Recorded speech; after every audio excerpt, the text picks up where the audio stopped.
bird brains, and welcome to episode 10 of the Ultimate Ultra Build Series, where we took this used to be stock 2018 Ultra and turned it into what you see here today, but we are far from done. What you're going to see on today's episode. Today we're going to be focusing on this, the godly amount of chrome that is still up on this bike, primarily in the motor section area. Now a good chunk of that chrome is going to be taken care of when we swap out with what's in this box. Vance and Hines Stage 1. We have a black air cleaner, black exhaust, but that also leaves the rocker boxes, the cam cover, transmission cover, clutch cover, primary cover, and derby cover. So that's what we're going to be focusing on today. Unfortunately, I don't know exactly how much you're going to see in this episode because there's a lot of factors at play. So within 3 weeks of filming this episode, I am getting married and going to Jamaica for honeymoon, obviously, as well as trying to get all these parts off and sent to powder coats. So depending on the timeline, maybe you see them all done, maybe you don't until next episode. Don't really know at this point. Future Justin, go ahead and let them know what they're going to see on this episode. But I do know this is going to be split up into at least 2 days. Reason being is that I am going to take on the task of getting a good chunk of this stuff off, aside from actually breaking apart the motor. And then our buddy Super Dave is going to be returning for day 2 to actually do all the main stuff. That way I don't break something. But let's go ahead and get to work.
Alright guys, time for an update. Sorry there was so much that I did in between updates, but I got in the zone and I was just getting stuff done. So let's take a look at the bike. So as you can see, I pretty much did everything that I could minus draining the bike. So Super Day's gonna be coming over tomorrow with oil pans and all that good stuff so we can drain the motor, and then from there we're going to be taking off the rocker boxes, the cam cover. I got the clutch cover off just because of course there's no fluid behind that. Transmission cover will be coming off tomorrow, along with the primary cover and derby cover. But thankfully you guys don't have to wait because the magic of editing. So we're back for day 2. Super Dave is here and he just got right to work. So we're just gonna dive into it and see what we can get done.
Alright guys, so quick update on where we sit right now.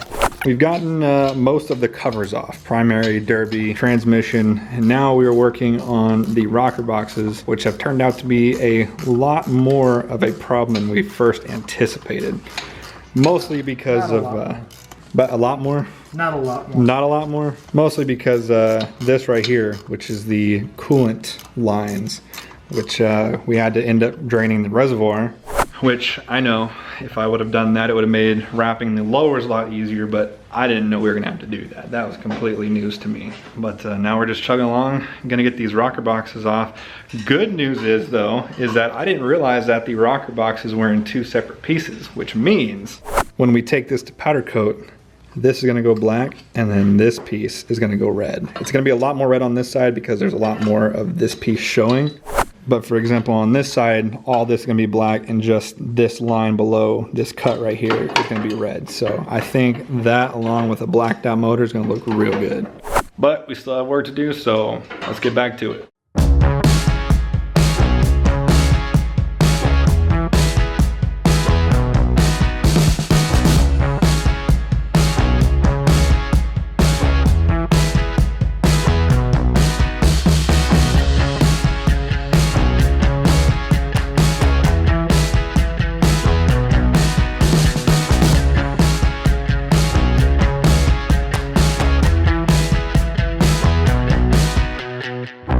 Alright guys, so the Battle Donkey is officially disassembled as far as the motor goes. Well, there she is, ladies and gentlemen, the guts of the Battle Donkey. You got your rockers in there. We got, of course, the air cleaner off, cam cover, clutch cover, trans cover. In case you're wondering why we put this aluminum foil there, it's because it's just a giant hole into the transmission right now. And right where we took the coolant lines off, that's all coolant's in there. And then here on the opposite side, we've got, of course, the primary and derby cover off, showing all the innards of the primary. Got all the parts laying over here. These will be going to powder coat hopefully tomorrow. I'm still trying to get in contact with GTC to get all those details sorted out, but I'm trying to get them dropped off before our wedding honeymoon week, because that's gonna be a complete shit show, and I'm not gonna have time to, you know, be running parts to powder coat when I've got wedding stuff to do. So hopefully I get that all done tomorrow, and then I'm not gonna be touching this bike for 2 weeks. I know it's gonna be just a little bit for you guys, but for me, that's gonna be the longest break I've had on this bike. Well, aside from the month of when stuff was at powder coating the last time. Anyways guys, let's go ahead and fast forward to powder coat. All right guys, and we're back here with Miss Bird, my chauffeur, and we are 4 days out from the wedding, guys. So not only do we have the parts for GTZ, but we also have a ton of wedding stuff in here. So yeah, this week has been stressful to say the least. Do you agree? To say the least, I agree with. To say the least. So we're on our way over to GTZ to drop off the parts. All right guys, so sorry you didn't get to see that.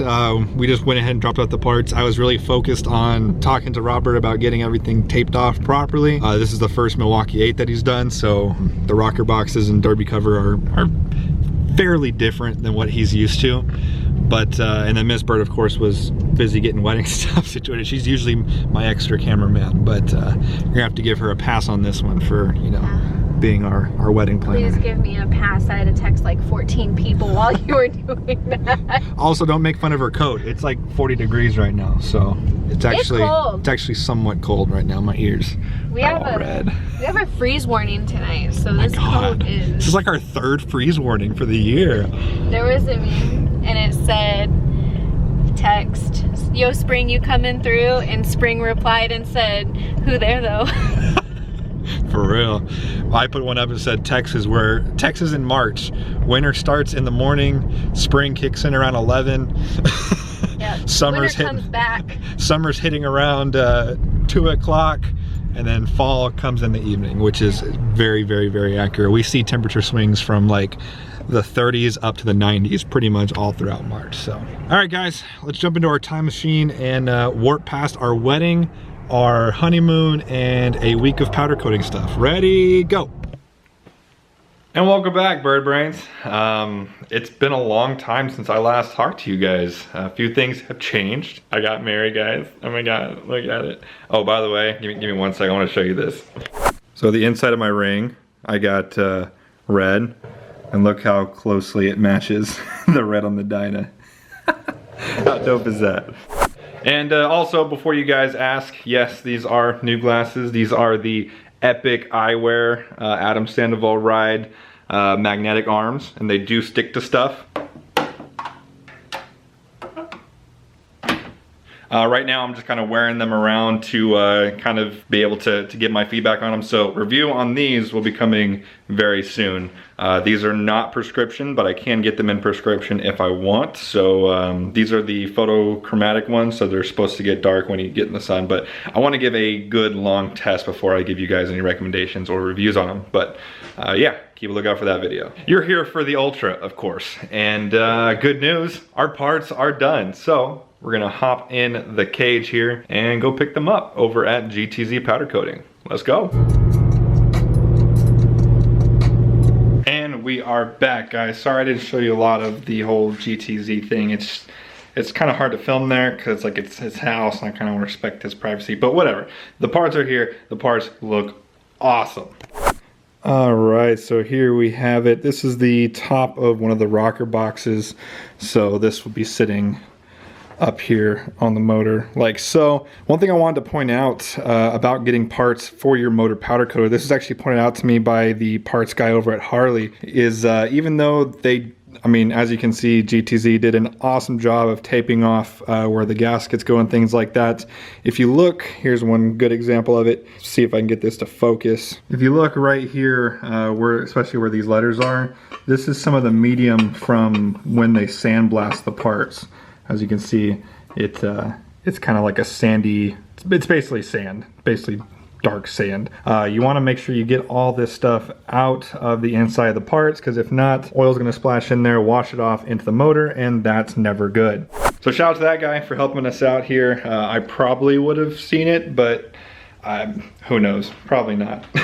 Derby cover looks nice and clean. Oh yeah, there was one piece that I didn't actually show you guys during the actual build, but I actually was pretty excited that he was able to do it. So it was actually this piece right here. Now it might look funny here, but this is actually like a 50 cal bullet antenna thing looking thing for the back of the tour pack.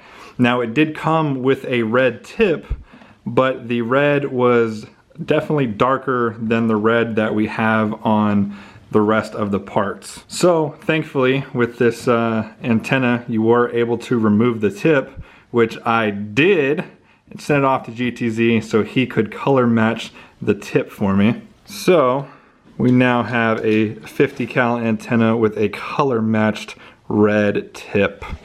Boom, there we go. All right guys, well, let's go ahead and fast forward to the next actual build day, since I'm gonna have to take a little bit of a break between when I'm shooting this and when we get to work on the bike again. But let's just go ahead and fast forward. And we are back in the garage.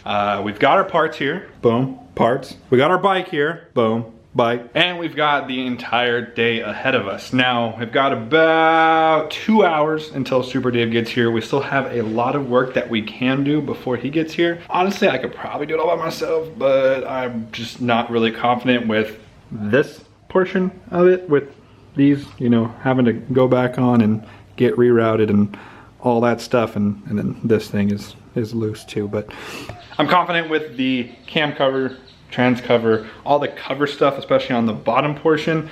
I know the torque specs, I know how to do it. I'm pretty sure I'm just gonna knock all those out, maybe get the exhaust put on by the time he gets here. That way when he gets here, all we have to do is rocker boxes, air cleaner, and then pretty much button everything back up and we're good to go. So let's get to work.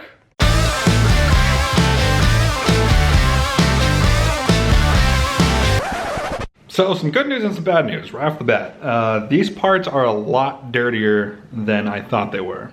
So as you can see the parts that I've wiped down and the parts that I haven't, and it's really hard to, you know, get into those nooks and crannies in the corner. But this is gonna allow me to introduce a tool that I didn't think I was gonna get to introduce to you guys for a while. But honestly, I can't think of a better time to bring it on than right now, and that is the Brush Hero. These guys reached out to me a little while back, asked me basically to check out their product and see what I think about it. Essentially what this does, you hook it up to a garden hose and it spins around and squirts water on stuff and cleans it. So let's go ahead and take this outside and see if we can't make a quick, easy job of cleaning these parts with the Brush Hero.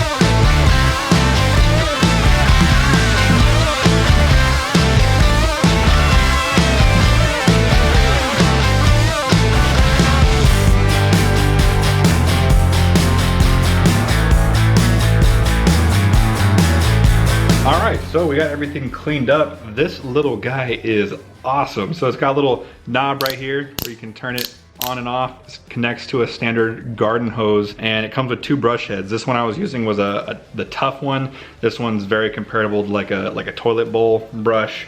And it also comes with a softer one that you can use on like wheels and stuff like that. I can't wait to use this thing on the wheels on the Camaro because it's got a ton of like sharp angles. It doesn't spin fast either. It just sprays a lot of water and does a nice smooth rotation. That way you're not scratching anything. So I know it might look on the video like it was spinning fast. It may be a rotation or 2 per second. It really is not anything serious. And it made very short work of cleaning out these parts, got them nice and shiny. And I know I wasn't showing it on camera, but don't worry guys, as soon as I was done cleaning them, I brought them in the garage, dried them off, sprayed them out with the shop vac away from the bike to make sure not get anything in the exposed motor, and got everything nice and dry. I also let them air dry for about 20-30 minutes afterwards.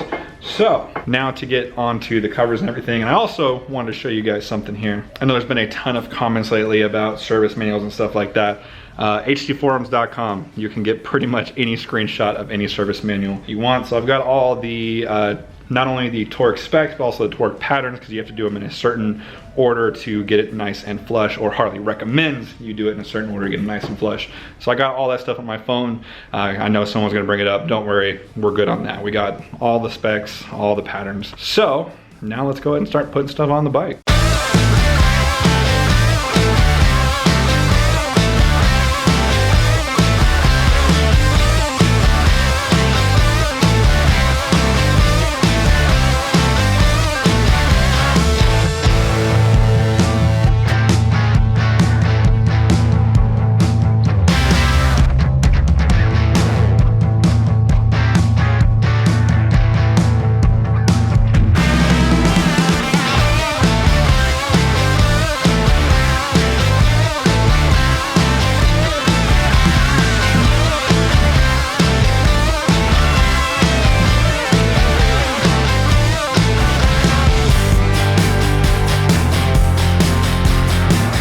All right, so quick update. I won't say most, some of you might have already saw what I did wrong. More so in reference to this area. Anyone take a guess? Those right there, that's not the right bolt. So I'm going to take these out, which I guess in hindsight, if I was to screw up any of them, those are the ones I want to do because that gasket is reusable. But I've been sitting here searching around forever trying to find out where the bolts for the transmission cover is, because I had one of them and I was like, why do I have one but I'm missing 5? I was like, 5.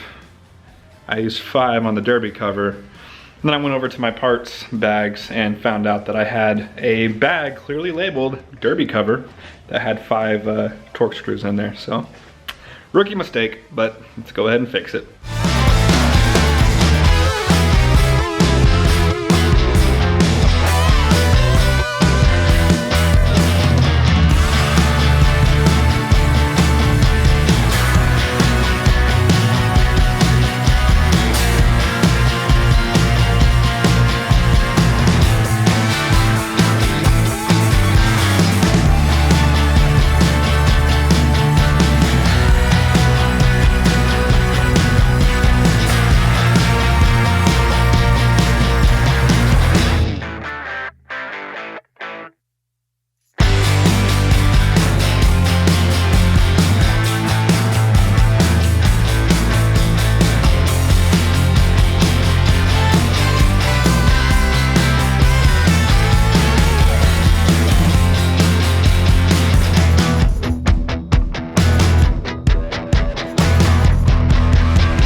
So a quick update.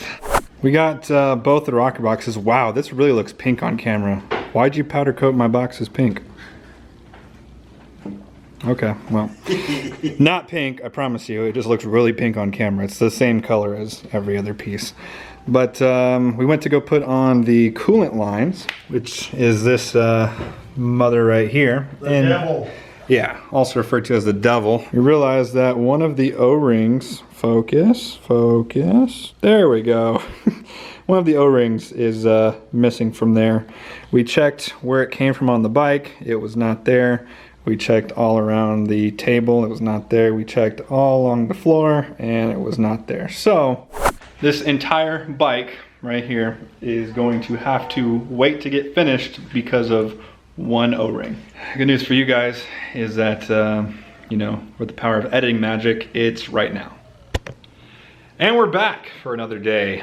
Super Dave is actually on his way over right now. He should be here shortly. So I decided I'm gonna go ahead and crack into this Vance and Hines box and basically get everything ready to put on the bike after it is completed.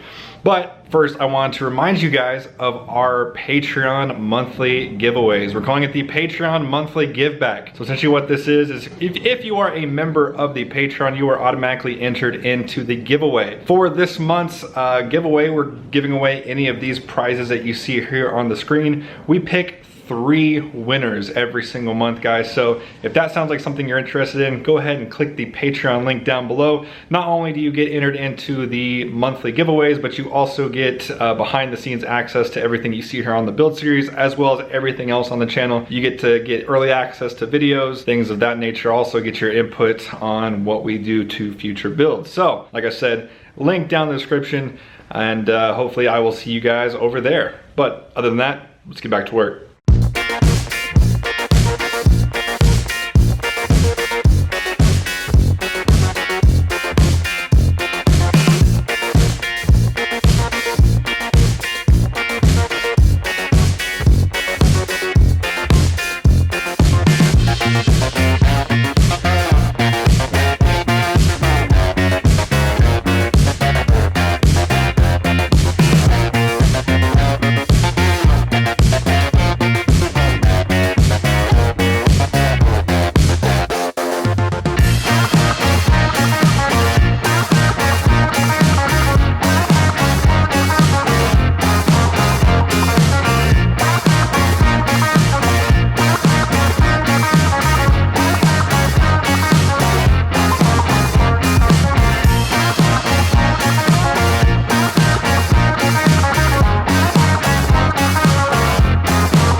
Guys, so the engine is all put together minus the stage 1 stuff.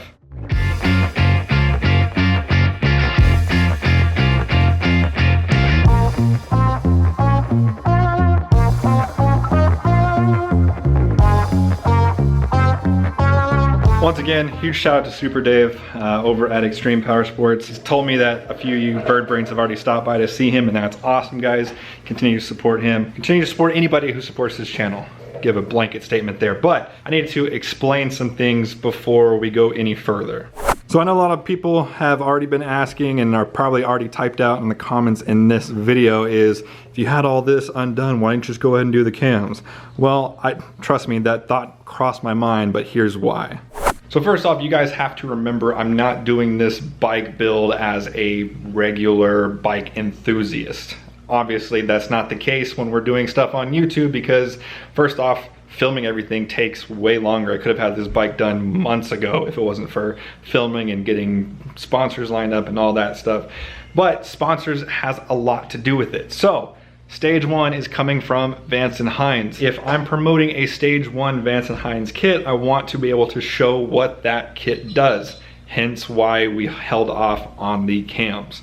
I've already shot the baseline dyno video that will be coming out probably after next episode, maybe after the entire build series, I don't know yet, but I want to be able to show what the baseline stock numbers are along with the stage 1 stage 1 numbers. So that's why I was not able to do, or I was able to, but I chose not to go ahead and do the cam on this bike. But there will be a cam going on this bike, probably at the 5K service, which brings me to my next point. After we get this bike all buttoned up at the end of this episode, it will be getting picked up by Cowboys Alamo City Harley-Davidson to get taken into their shop to do a 1K service. You ask yourself, you already have everything drained out. You obviously have the skills or the people that know how to do it to help you do it. Why don't you do that? Once again, it's coming down to sponsorships. That's one of my agreements with Cowboys Alamo City Harley-Davidson, is that they do my services for me as well as cover the charge for it. With that being said, I'm sure most of you guys would agree that I would rather have my bike towed down there and get everything done for free as opposed to going out and buying all the fluids and doing it myself. But regardless of that, before I even had the sponsorship, I like my 1K and my 5K services done by someone with a little bit more knowledge than me, because it's not just an oil change. I know that's kind of something that they, you know, plaster all over their service departments. It's more than just an oil change. It actually really is, guys. They do check a lot of stuff. They check all the critical fasteners and things like that. I just want a second pair of eyes, a second pair of hands, checking all the work that I have done, or anything that maybe I didn't do, and just normal stuff that backs out over that time, just to go over it one more time. Someone with more experience and more knowledge than I have, just as an extra peace of mind for myself. So hopefully that explains why I'm doing all this work and then taking it to a dealership to have them put fluids in it, and also why I didn't just go ahead and put a cam in while I had the entire engine apart anyways. Hopefully I answered your questions. If not, I'm sure you'll let me know down in the comments. All right, now let's throw on this stage 1 kit. Let's get to work.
All right, so I've got some explaining to do. Obviously, this is a different day. Let me just go over what we got done last night. I was able to get the exhaust almost completely on. The only thing we didn't get done is the last 2 heat shields right there and right there. The problem that we ran into is that the header pipes were just extremely hard to get on. When you're dealing with a 2-into-1 design, you really don't have any, or you don't have as much play on how the pipe, you know, works into the actual header port. So that took a lot longer than expected. It took a lot of energy because I was, Miss Burr was helping, but primarily I was doing it by myself. And I just got really tired and I got really hungry. It got really late. It got to like 9:30, which for me is extremely late. And I have been doing this long enough to know that when you start feeling like that and you still have a lot of work to do, that's when things start getting messed up and things start breaking. So I made the adult decision to go ahead and call it a night. So on to day 4. Day 5, I don't know, I lost track of the days. But today, we will begin this bike done. I know this video is going on for a pretty long time. We're probably about the 28-minute mark at this point. So I don't know, you guys seem to like the longer episodes. So maybe you are enjoying this a lot more than I am. Anyways, let's get back to work.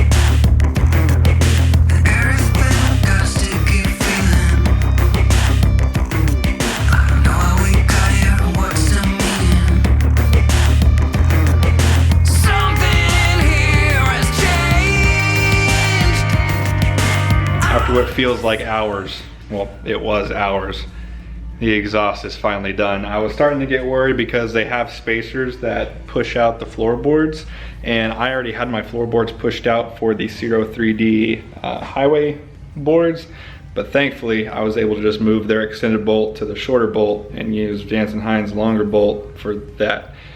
It worked. That's all I care about. I didn't strip out that hole, so literally all we have to do now is install the new air cleaner and then just put on the little things like the gas tank and the bags and lower cover things that go right there.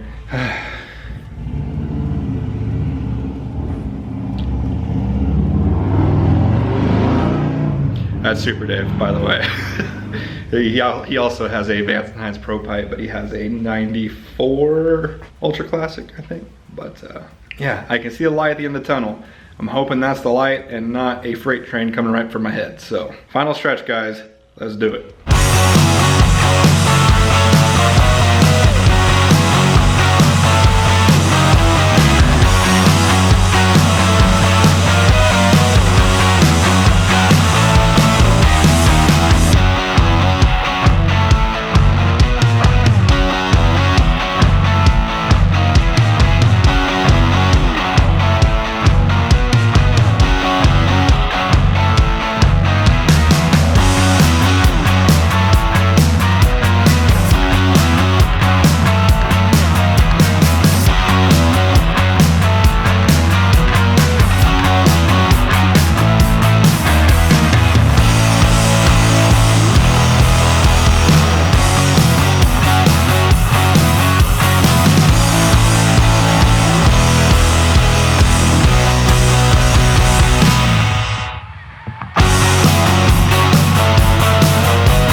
There you have it, folks.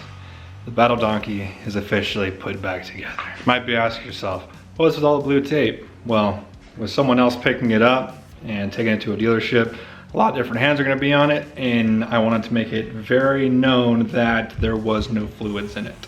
So you can see that says no oil taped over the ignition there. Also put no coolant and let them know that the negative is still disconnected. So even if someone, ignores all of this, they still have to connect the battery. So what is next on the Battle Donkey agenda? I'm very sad that I'm doing a stage 1 video without you getting to actually hear what it sounds like. I mean, I'm not even gonna get to hear what it sounds like until I go to pick it up. But don't worry, because there still is at least one more episode after this. We have to do the final touches, which is gonna be some lights here on the back of the tour pack. Not more lights, but replacing these stock lights, replacing the tail light, not with the one that I wanted to go with for the final version, but I needed something black because that red back there is just ugh. And then a new shift linkage, and then the graphics. So the tank graphics, which I know I'm gonna piss a lot of people off with that, as well as some of the sponsor decals here and there. So, we're almost to the end, guys. If you like this video, please go ahead and hit that like button. If you haven't already, what are you doing? Go ahead and punch that subscribe button. And if you made it to this part in the video, put hashtag end of video crew so I know who actually watched all the way through. Yeah? How about that? All right, guys. Thank you for watching. See you guys next time.